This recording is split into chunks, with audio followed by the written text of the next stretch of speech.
مرحبا بكم الناس الكل. اليوم باش نحكيو على مباراة الكلاسيكو اللي كانت جمعة الترجي الرياضي التونسي بالنجم الرياضي الساحلي. المباراة كانت انتهت بانتصار الترجي بنتيجة هدف مقابل صفر.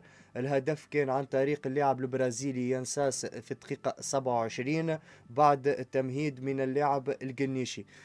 اذا الانطلاقة باش نحكيو على التشكيلة اللي كان بدا بها المدرب ماهر الكنزاري، واللي هي نفس التشكيلة اللي كان لعب بها ضد مستقبل مرسى. نلقاو في حراسة المرمى بشير بن سعيد، على اليمين كان العب بن علي، على اليسار بنضال الليفي، في المحور نلقاو مرياح وتوغاي. في وسط الميدان كان العب بتقاء والقنيشي، وقدامهم الجبالي، على اليسار البليلي، على اليمين ينساس، وكرأس حربة فلوريون. دونك هذه الفورماسيون اللي الترجي قاعد يلعب بها في المباريات الأخيرة في البطولة. وخاصة نعرفوا اللي فما مشكل نتاع لي زيترونجي في البطولة، ومشكل بتاع أربعة لاعبين فقط على أرضية الميدان، تخلي المدرب أنه يخمم ديما يعطي الفرصة أكثر للاعبين المحليين باش يربح بلاصة متاع لاعبين إترونجي. النجم الرياضي الساحلي الحقيقة معناها شفنا ما عندوش برشا خيارات في التشكيلة متاعه، خاصة بعد الغياب متاع ريان عنان واللاعب راقي العواني. شفنا بانطلاق المباراة صبري بن حسن في حراسة المرمى، على اليمين الغديمسي، على اليسار فرجاني، في المحور أوميجا وهنيد. الوسط كنا شفنا بنشوق والورتاني وبوسلامة واللاعب سنغور في الهجوم، ومعاه كريستو بن مزوز. دونك ترجي منذ البداية حاول يسيطر على المباراة وحاول يسجل منذ الدقائق الأولى، وكان خلق زوز ثلاثة فرص معناها واختار برشا. أبرزهم في الدقائق الأولى متاع الكورة معناها متاع تقال، تسديدة ممتازة من تقال يتصدي لها صبري بن حسن اللي قدم مباراة ممتازة جدا. والحارس هذا بالحق معناها في كل مباراة قاعد يمنع في الفريق متاعه على الأقل من زوز ثلاثة أهداف محققة، مناولوا معناها مستقبل كبير وكبير بالكدا.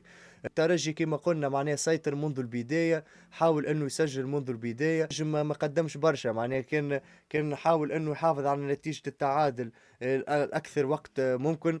كان ينجم معناها يكمل الشوط الاول بنتيجة التعادل. في الدقيقة 27 جات الركنية، وديما نحكيو على ليبالاريتي واهمية ليبالاريتي، خاصة معناها كي يبدا ماتش مسكر والادفيرسير نتاعك يلعب برشا بلوك با. دونك الليبالاريتي يجموا يكونوا هما الحل باش تسجل على اثرهم الاهداف. وهذا اللي صار البارح في الدقيقه 27. شفنا معناها الركنيه تلعبت ما بين البليلي والجبالي، والكره وصلت للقنيشي اللي ما عمل سونتراج باهي، ويانساس كان حط الكره في الشبكه. الحقيقه معناها المباراه بعد الهدف ما شفناش برشا خطوره معناها، خاصه بعد اصابه اللاعب محمد بن علي وتوغاي في صفوف الترجي التونسي. بالمناسبه ذي نتمنى لهم الشفاء. شفنا كما قلنا معناها بعد الاصابات هذوما المدرب كان اقام بتغييرات. التغييرات هذوما خمم انه ما يخسرش زوز تغييرات دفاعيه فرد وقت. دخل اوكبيلو بلاصة توغاي باش يخلي اكثر حريه لتقاء انه يقدم القدام، والقنيش يرجعه هو للاكس مع مريح. دونك هذا كيفاش خمم مدرب الترجي الذي التونسي. حتى في الميتون الاولاني وما بين الميتونات شفنا تغيير واحد اخر منذ البدايه، كان خرج ينساس ودخل قسيل ابو علي. وهذا تغيير شفناه زاد في مباراه المرسى، وقاعد يعطي في اكله الحقيقه التغيير هذا. خاطر انت كي تلعب بينساس 45 دقيقه بدنيا يبدا في فورما ويعطيك ال 45 دقيقة الأولانيين. في الشوط الثاني نفس الشيء قصيلة معناه يدخل عنده الفريشير فيزيك يجم يعطيك 45 دقيقة باهين. وشفنا هذا معناه المردود الممتاز اللي قدمه البارح قصيلة، وكان يجم يسجل هدف ممتاز جدا. شفنا اللقطة معناه في دقيقة 61 كرة ممتازة كانت ضربت على العارضة. المردود معناها نتاع الترجي الذي التونسي نحب نحكي عليه، انه تخلق برشا فرص الترجي الذي التونسي لكن مش قاعدة تسجل.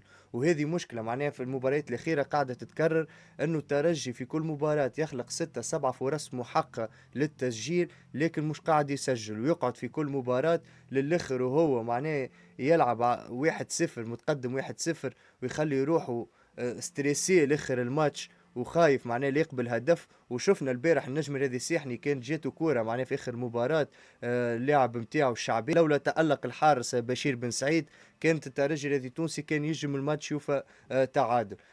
بشير معناها البارح باراد ممتاز ممتاز جدا الحقيقه، حاجه قاعد يقدم في مردود ممتاز جدا. بشير بن سعيد منذ انطلاق البطولة 9 جولات قبل كان 2 أهداف، إن شاء الله يكمل هكا بشير.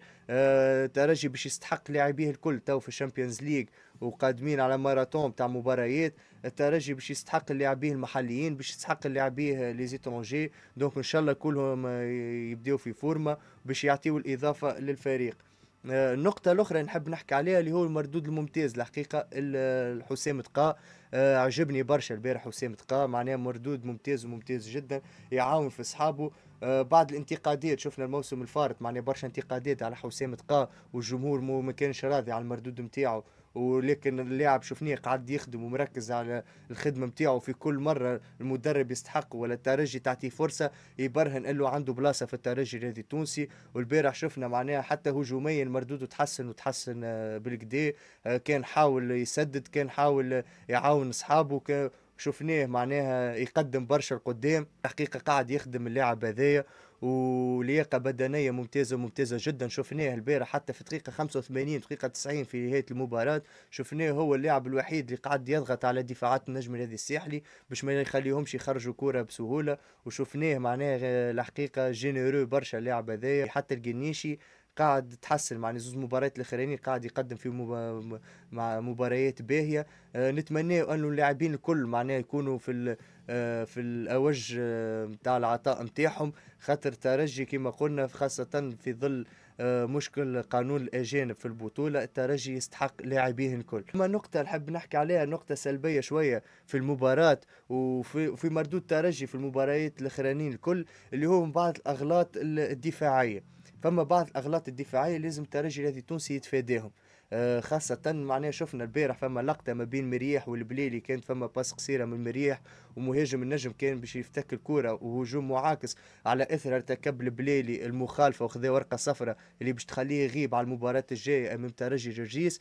نفس الشيء معناه شفنا معناه خطأ دفاعي في مباراة الملعب التونسي كلف الترجي الرياضي التونسي هدف وخليه معناه يخسر المباراة.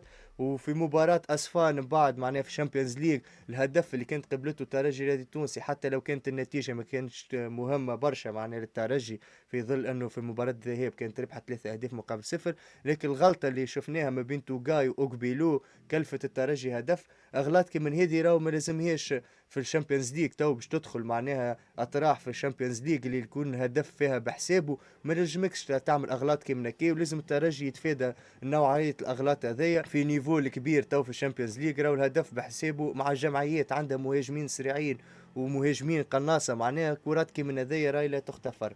دونك هذه هي النقاط نحب نحكي فيها في المباراة هذيا. نسبة امتلاك الكرة شفنا معناها هايبنا للترجي الرياضي التونسي نسبة 61% مقابل 39% للنجم الرياضي الساحلي. شفنا سيطرة بالطول والعرض للترجي الرياضي التونسي، لكن كما قلنا التجسيم كان غايب، كان الترجي على الأقل يجم يسجل 3 4 أهداف أخرى في المباراة. أعطيكم لمحة على نتائج المباريات الأخرى. النادي الإفريقي كان انتصر على مستقبل جيبس بنتيجة 1 مقابل 0. بنقردين ومتلوي المباراة انتهت بالتعادل 1-1. مستقبل سليمان والنادي البنزرتي التعادل 0-0. مستقبل مرسى شفناه انتصر بنتيجة عريضة 6 أهداف مقابل 0 أمام أولمبي البيجي. الملعب التونسي انتصر على ترجي جرجيسي 3 أهداف مقابل 0. ترجي كما كنا نحكي انتصر على النجم الساحلي 1-0. شبيبة القيروان انهزمت أمام النادي الصفاقسي 3 أهداف مقابل 0. والاتحاد المونستيري انتصر على شبيبة العمران 2 مقابل 1. إذا هذه النتائج متاع الجولة التاسعة للبطولة. الترتيب نقاو البقلاوة في المرتبة الأولى ب21 نقطة على بعد نقطة من الترجي الذي التونسي. بمناسبة ذي نحب معناها الحقيقة البقلاوة شابو باع على الروندمون اللي قاعدة تقدم فيه الموسم هذايا، مردود ممتاز وممتاز جدا الحقيقة. بإمكانيات نشوفوا معناها قيمة اللاعبين اللي عندها جوارات صغار قاعدين يعطيوا في روندمون ممتاز وممتاز جدا، وتلعب على برشا واجهات. ان شاء الله تكمل لكي البقلاوه، وان شاء الله ما يعملوش نفس الاغلاط اللي عملوهم الموسم الفارط، بعد جوارات ومتاحه معناها الركائز وبعد شفنا في مرحلة الإياب ما كانش الروندمون هو بيدو اللي عملته في مرحلة الذهاب. نفس الشيء معناها ترجي جرجيسي بداية ممتازة الموسم هذايا. زوز مباريات الاخرانيين ديفيت اما ما يجموش ياثروا، معناها ان شاء الله ترجع لسكه الانتصارات. اذا الترتيب كما قلنا، بقلاوه في المركز الاول 21 نقطه، الترجي في المركز الثاني ب 20 نقطه، النادي الافريقي في المركز الثالث ب 19 نقطه، المنستير الرابع ب 17 نقطه، جرجيس الخامس ب 16 نقطه، صفاقس السادس ب 13 نقطه، النادي البنزرتي في المركز السابع ب 12 نقطه، المتلوي معاه كيف كيف في المركز السابع، شبيبة العمران في المركز التاسع ب 11 نقطة، المرسى في المركز العاشر ب 10 نقاط، صحبة القيروان، نجم الساحلي في المركز 12 ب9 نقاط، مستقبل سليمان في المركز 13 ب8 نقاط، اتحاد بن قردين في المركز 14 بسبع نقاط، مستقبل جيبس في المركز قبل الأخير بستة نقاط، والأولمبي البيجي في المركز 16 الأخير بخمسة نقاط. دوك هذه كانت حوصلة المباراة الترجي الرياضي التونسي والنجم الرياضي الساحلي مع أبرز النتائج وترتيب البطولة المحترفة الأولى لكرة القدم. كان عجبتكم الفيديو ما تنساوش باش تعملوا اشتراك في القناة باش يوصلكم كل الأخبار.